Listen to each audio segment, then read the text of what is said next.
meus amigos do Obscuro. Hoje eu vou contar para vocês uma história assustadora que deu origem à saga de games e filmes de terror. Sentem-se e preparem-se. Hoje eu vou contar para vocês a verdadeira origem de Silent Hill. A Konami, em busca de um game para combater a série Resident Evil, começou uma grande busca à procura de um enredo para concretizar o seu jogo. Logo, centenas de enredos começaram a chegar ao escritório da produtora, mas nenhum foi do agrado do produtor Kenshiro Toyama. Indignado, ele sai à procura de histórias de terror pelo mundo e acabou encontrando uma lenda de uma cidade dos Estados Unidos chamada Centralia. Toyama, interessado, resolveu ir mais a fundo nessa história e enviou representantes da Konami dos Estados Unidos para fazer uma visita às cidades vizinhas à Centralia, com o objetivo de investigar sobre as assustadoras histórias que ocorreram por lá. As investigações renderam bons frutos e um diário comprado por uma quantia de $10 mil dos residentes do distrito de Ashland. Um comerciante disse ser parente de um homem desaparecido de Centralia no ano de 1960. O diário estava bastante desgastado e velho e tinha uma capa dura de couro com as letras H. Manson marcadas no canto inferior direito da capa. Segundo os investigadores da Konami, continha histórias que apavoraram toda a equipe. Um pouco diferente do enredo do primeiro jogo da série, a história contava a preocupação de um pai com a filha pequena, devido a fatos sobrenaturais e sinistros que estavam acontecendo na cidade.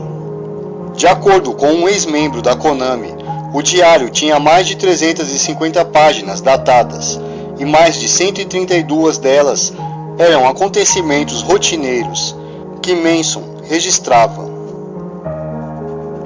O diário é continuação de um outro diário, ao qual eles não tiveram acesso. Estava tudo tranquilo, até que algo bizarro começa a acontecer na cidade.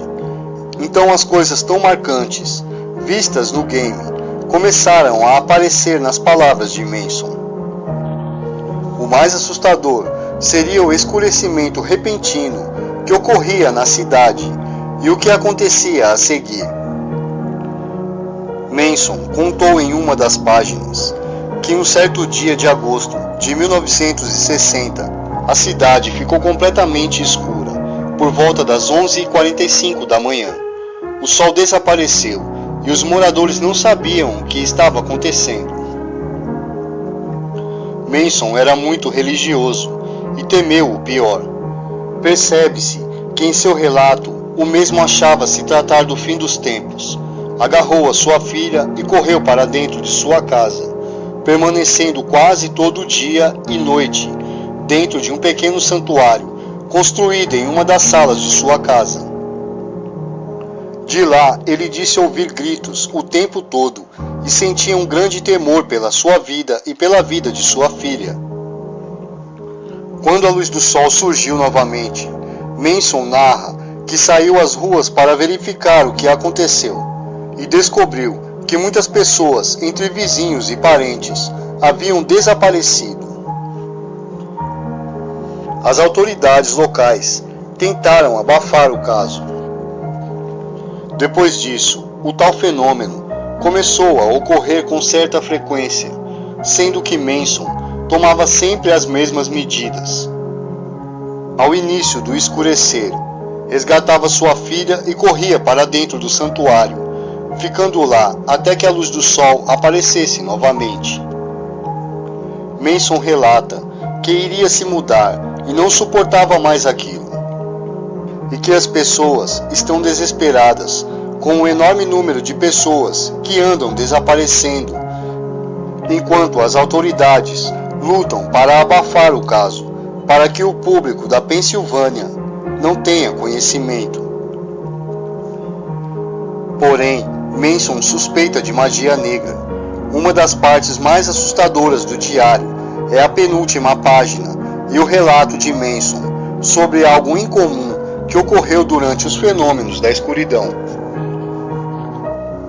Quando começou a escurecer, no dia 21 de abril de 1961, por volta das 10h32 da manhã, Manson faz o mesmo procedimento de sempre. Atordoado, Manson rezava quando escutou a voz de seu primo na porta de sua casa, parecendo um pedido de socorro para entrar. Seu primo havia desaparecido há alguns meses atrás, em um desses acontecimentos. Então Manson ficou na dúvida se abria a porta ou não. Resolve então espiar pelo vão da porta do santuário, e sua porta parece receber golpes do tal primo, tamanho era o tremor e o barulho. Manson, preocupado, imaginando que não poderia ser o primo, decidiu sair do santuário e dar uma espiada pela janela da sala. Mas esse foi o seu pior erro. Do lado de fora estava seu primo, mas não como ele conhecia. Relata Manson que ele era uma criatura totalmente retorcida. Estava amarrado com uma espécie de metal que perfurava diferentes partes do seu corpo dilacerado. A criatura golpeava a porta de Manson com um tronco, e o pior, não estava só. Na rua em frente à sua casa haviam outras criaturas. Na esquina, corpos empalados que queimavam ainda vivos. Manson ficou tão assustado que desmaiou de imediato. Acordou com sua filha beliscando seu rosto. Manson escreve na sua última página, dizendo que está muito doente e que não consegue esquecer o que viu, e que tem medo de não conseguir salvar a vida de sua filha. Aparentemente, não se sabe o que aconteceu, já que depois disso, nada mais foi escrito por Manson. Segundo o relato do ex-integrante da Konami, o diário ainda existe e está sob o poder de Toyama. Ele também fala sobre a superstição que Toyama tem com esse diário e diz que ele se tornou uma espécie de amuleto da sorte para ele. Essa é a história de Centralia, a verdadeira Silent Hill. Se você gostou da história, deixe o seu like e não esquece de se inscrever no canal. Você também pode curtir a fanpage e compartilhar os vídeos. Até a próxima!